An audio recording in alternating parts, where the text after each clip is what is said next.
Hello everyone, welcome to our channel Samrat SST classes. इस channel में हम लोग एसएसटी के क्लास 10th का जो एसएसटी है उसके बारे में पढ़ेंगे और एसएसटी के अंदर जो इतिहास है उसका चैप्टर 1 यूरोप में राष्ट्रवाद। इससे पहले हम लोग पार्ट 1 और पार्ट 2 पढ़ चुके हैं और आज हम लोग पार्ट 3 को पढ़ेंगे। पार्ट 3 जो है ये भी जो एनसीईआरटी का जो लाइन पे लाइन पढ़ना है वही लिखा गया है। अगर आप लोगों के पास बुक होगा तो अपने सामने बुक को खोल लीजिए और इससे पहले वाले जो वीडियो है उसमें इससे पहले वाले जो भी नोट्स हैं, इससे पहले वाले जो बातें हैं वो सब हम लोग पढ़ चुके हैं। और इस वीडियो में हम लोग रूम और उसके आसपास के जो भी घटनाएं हैं, रूम में क्या क्या गतिविधियां हो रही थी उसके बारे में जानेंगे। इससे पहले हम लोग बुर्बो राजवंश के बारे में थोड़ा बहुत समझे थे, जिसमें बताया गया था कि बुर्बो वंश का जो शासक है, जो राजवंश है वो फर्डिनेंड था। और इसके बाद हम लोगों ने अपने पार्ट 2 को क्लोज किया था और ये पार्ट 3 है। उसके आगे की लाइन जो आप लोग की बुक की है, तो आप लोग बुक को अच्छे से पढ़िए। अगर आप लोग एसएसटी में अच्छा स्कोर करना है तो बुक को लाइन बाय लाइन पढ़िए। और नंबर के लिए नहीं, आगे भी आप लोग को अगर एसएसटी में इंटरेस्ट होगा तो एसएसटी का जितना भी सब्जेक्ट हो उसको साइंस की तरह ही उसको सीरियसली लेकर हम लोग को पढ़ना चाहिए। तो आइए पार्ट 3 में हम लोग चलते हैं आगे की लाइनों को, जो एनसीईआरटी की लाइन है और आप लोग इसे अंडरलाइन करते हुए भी चलिएगा। यूरोप में राष्ट्रवाद पार्ट 3 है ये। रोम और उसके आसपास जो रोम है और रोम के जो आसपास जितने भी राज्य थे वो पोप को दे दिए गए। हम लोग जर्मनी और इटली के एकीकरण को समझे थे, उसके बाद उसके प्रतिफल को समझे थे और आज हम लोग समझेंगे रोम। आखिर रोम में क्या हुआ था, रोम में राष्ट्रवाद कैसे आया, उसका क्या क्या कारण था, उसमें कौन कौन से सम्राट आए, कौन कौन सा वंश आया और कौन कौन सा नियम आया और क्या क्या हुआ उसमें, आज हम लोग उसके बारे में समझेंगे।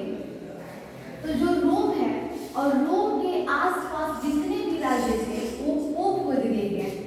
पोप यहाँ पर एक शासक है, एक राजा है, इसका नाम है एलेक्जेंडर पोप। इसका पूरा नाम है पोप का एलेक्जेंडर पोप। पोप का पूरा नाम एलेक्जेंडर पोप, एलेक्जेंडर पोप। इसलिए केवल पोप समझकर नहीं चलना है कि इनका केवल नाम पोप ही है, इनका पूरा नाम जो है एलेक्जेंडर पोप है। तो रोम और उसके आसपास के राज्य एलेक्जेंडर पोप यानी पोप को दे दिए गए या फिर सौंप दिए गए। जो भी रोम था और एक शासक थे जिनका नाम था एलेक्जेंडर पोप और रोम के आसपास के जितने भी राज्य थे वो सभी राज्य एलेक्जेंडर पोप को सौंप दिए गए। यानी जितने भी राज्य थे उनका पूरा कार्यभार एलेक्जेंडर पोप को दिया गया कि आप उन राज्यों के साथ जो भी करना चाहते हैं वो आपके हाथ में है। और इन सभी का दिन हम आगे चलकर पढ़ेंगे क्या क्या होता है, क्यों दिया गया रोम को और इसके आसपास के राज्यों से एलेक्जेंडर पोप को। लोम्बार्डी और वेनेसिया पर ऑस्ट्रिया का प्रभुत्व कायम हुआ। लोम्बार्डी और वेनेसिया जो है रोम के दो शहर हैं। लोम्बार्डी और वेनेसिया रोम के दो शहर है जिस पर पूरा का पूरा प्रभुत्व, पूरा का पूरा प्रभाव ऑस्ट्रिया का पड़ा था। और ऑस्ट्रिया की राजधानी है वियना और ऑस्ट्रिया का चांसलर था मेटरनिख। ठीक है, तो लोम्बार्डी और वेनेसिया, ये जो लोम्बार्डी है और जो वेनेसिया है ये दो शहर है जिन पर पूरा का पूरा प्रभाव ऑस्ट्रिया पर पड़ा था। ऑस्ट्रिया का प्रभुता कायम थी, यानी ऑस्ट्रिया का ही शासन, जो ऑस्ट्रिया में जो भी शासक थे वही लोम्बार्डिया और वेनेसिया पर शासन करते थे। ऑस्ट्रिया के जो भी कार्य हो रहा था, जो गतिविधियां हो रही थी वही कार्य और वही गतिविधियां लोम्बार्डी और वेनेसिया में हुआ था। पर्मा, मोडेना और टस्कनी के प्रांत हैब्सबर्ग राजवंश को दे दिया गया तथा जेनेवा और सार्डिनिया पिडमाउंट के राज्य में सम्मिलित कर दिए गए। पर्मा और मोडेना जैसे लोम्बार्डिया और वेनेसिया पर आया भी है और हो सकता है कि आ भी जाए कि जो लोम्बार्डी है और वेनेसिया है, लोम्बार्डी और वेनेसिया पर किसका प्रभुता कायम हुआ? तो ऑस्ट्रिया का प्रभुता। लोम्बार्डिया और वेनेसिया पर किसका प्रभुता कायम हुआ था? ऑस्ट्रिया का प्रभुता कायम हुआ था। और रोम है, रोम की आसपास के शहर को किसको दिया गया? अलेक्जेंडर पोप को दिया गया। पर्मा, मोडेना और टस्कनी के प्रांत, ये भी एक सिटी है, एक शहर है, एक प्रांत है।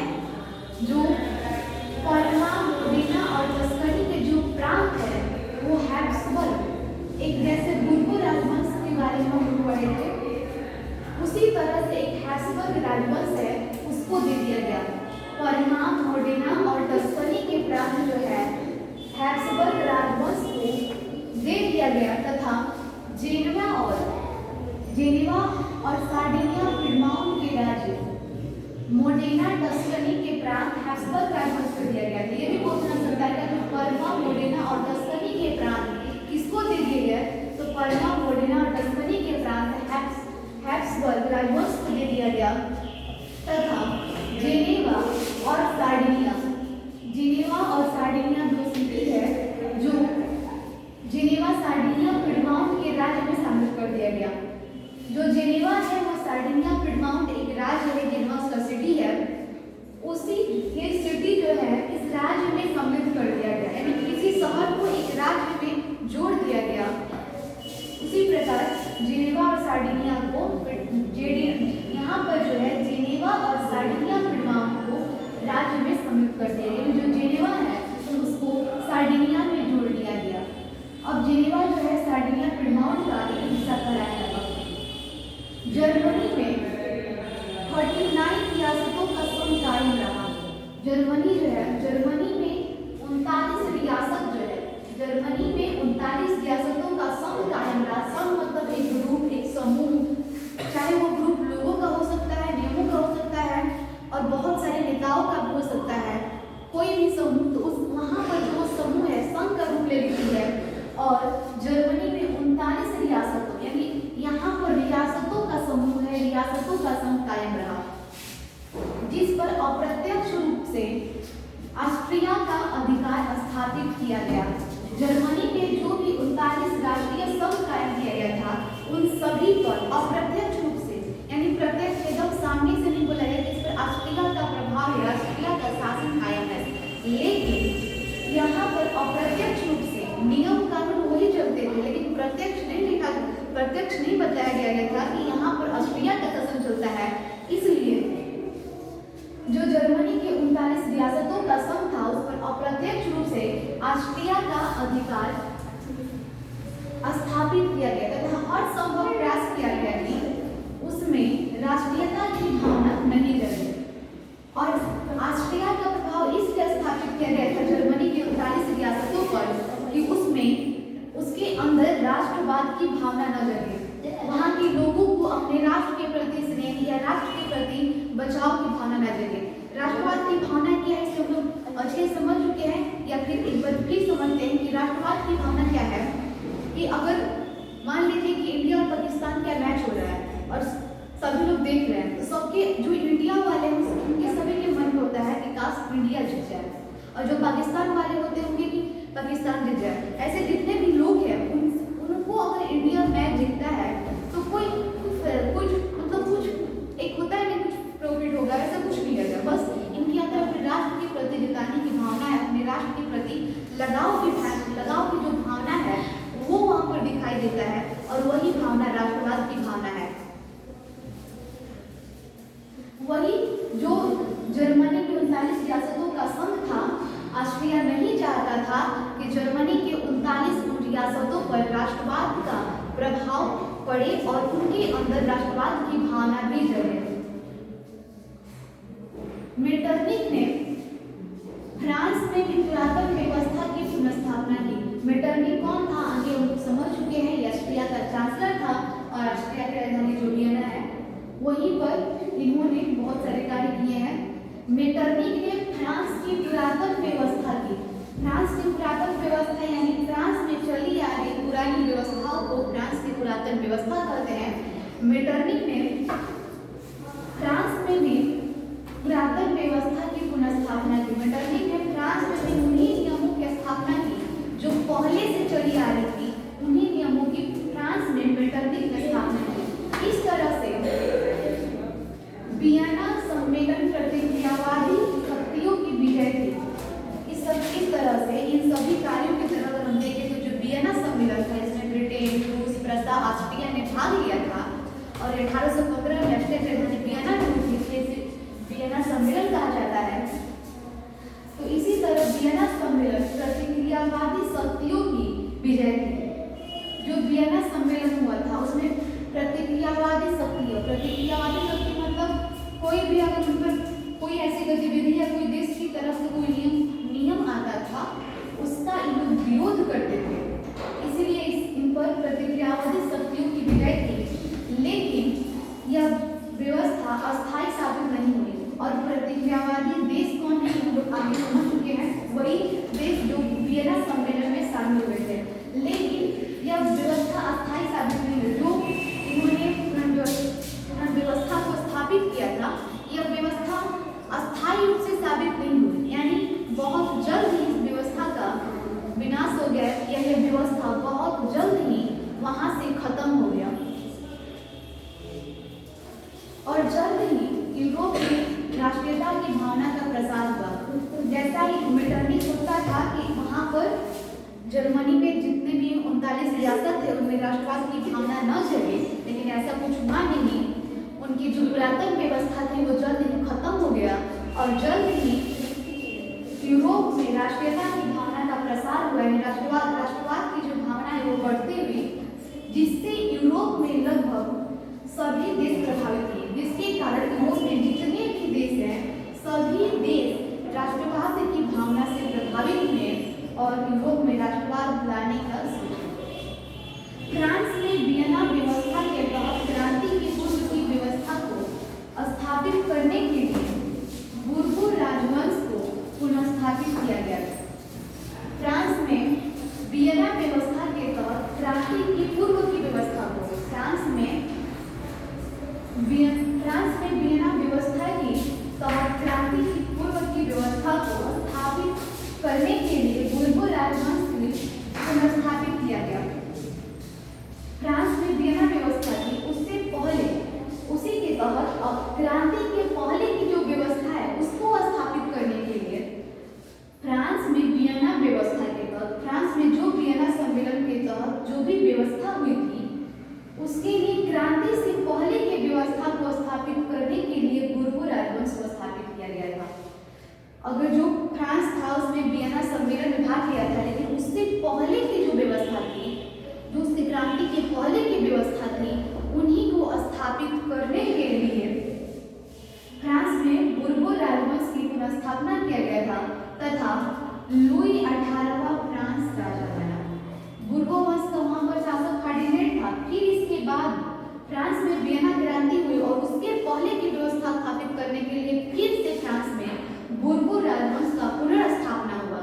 पहले एक बार हो चुका था लेकिन वो निरंकुश था, इसलिए उसको हटा दिया गया और राष्ट्रवाद की भावना का प्रसार हुआ, जिससे जनतंत्र और गणतंत्र का विकास हुआ था। और फिर से वियना क्रांति के बाद वाले पुनः व्यवस्था स्थापित करने के लिए बूर्बो राजवंश का पुनर्स्थापना किया गया या पुनर्स्थापित किया गया तथा लुई 18वां फ्रांस का राजा बना। और इसके बाद लुई 18वां जो है बूर्बो राजवंश का राजा बना। उसने फ्रांस की बदली हुई परिस्थितियों को समझा। उसने जो लुई 18वां था उसने देखा कि फ्रांस की जो व्यवस्था है, फ्रांस की जो जनता है वो पहले जैसी नहीं रही है, उनकी भावना और उनकी मांग कुछ अलग है। तो उसने उनकी परिस्थितियों को समझा और फ्रांसीसी जनता पुरातनी व्यवस्था को थोपने का प्रयास नहीं किया। जो लुई 18वां फ्रांस का शासक बना उसने फ्रांस का उस समय के अनुसार जो स्थिति थी उस स्थिति को समझा और फ्रांस पर पुरातन व्यवस्था थोपने का प्रयास नहीं किया। वो नहीं सोचा कि जो पहले की व्यवस्था थे वो फिर से फ्रांस पर थोपा जाए, वो ऐसा प्रयास नहीं किया। ऐसा प्रयास लुई 18वां ने नहीं किया। लुई 18वां किस वंश का राजा बना था? पुनर्स्थापना के द्वारा बूर्बो राजवंश का। उसने प्रतिक्रियावादी तथा सुधारवादी शक्तियों के मध्य सामंजस्य स्थापित स्थापित करने का प्रयास किया। प्रतिक्रियावादी शक्तियां वही है जो यहाँ पर प्रतिक्रियावादी शक्तियां जो वियना सम्मेलन में भाग ली थी, यानी फ्रांस, ब्रिटेन और रूस, इन सभी देश जो थे प्रतिक्रियावादी शक्ति और प्रतिक्रियावादी देश के रूप में आते हैं। तो ये जो सभी देश थे ये वियना सम्मेलन के अंतर्गत आते थे, वियना सम्मेलन भाग लेते थे। और सुधारवादी शक्तियां यानी इनमें जो सुधार जो भी प्रतिक्रियावादी देशों में जो भी कमियां थी या फिर इस शक्तियों के लोगों को जो भी इनमें कमियां दिखाई देती थी उसको सुधारवादी शक्तियों के नाम से जाता है। और इन दोनों के मध्य सामंजस्य स्थापित करने का प्रयास किया था लुई 18वां ने। दोनों के बीच एक हल निकाला कि दोनों के जो मत है उसके मत के बीच का कोई हल निकालकर फ्रांस में उसको सुधारने की कोशिश की गई और इसी का प्रयास लुई 18वां ने किया था। तथा इसी उद्देश्य से 2 जून 1814 ईस्वी को यानी प्रतिक्रियावादी शक्ति तथा सुधारवादी शक्तियों के मध्य सामंजस्य स्थापित हो जाए, इसी के लिए 2 जून 1814 ईस्वी को सम्राट की ओर से यानी बुर्बो वंश के सम्राट फ्रांस में लुई 18वां ने इनकी ओर से संवैधानिक घोषणा पत्र जारी किए गए जो 1848 तक फ्रांस में चलते रहे। जो लुई 18वां ने 2 जून 1814 ईस्वी को संवैधानिक घोषणा पत्र जारी किया, जो घोषणा पत्र 1848 ईस्वी तक फ्रांस में चलता रहा। और यही घोषणा पत्र आगे जाकर फ्रांस में बहुत सारी गतिविधियों का कैसे निर्माण करता है हम लोग पढ़ेंगे नेक्स्ट वीडियो में।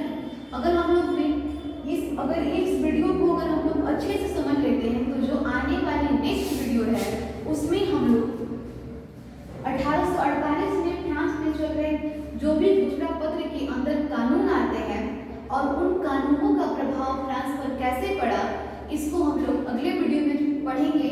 तब तक आप लोग जुड़े रहिए हम लोग के स्टडी चैनल SST क्लासेस सम्राट SST क्लासेस में। Thank you.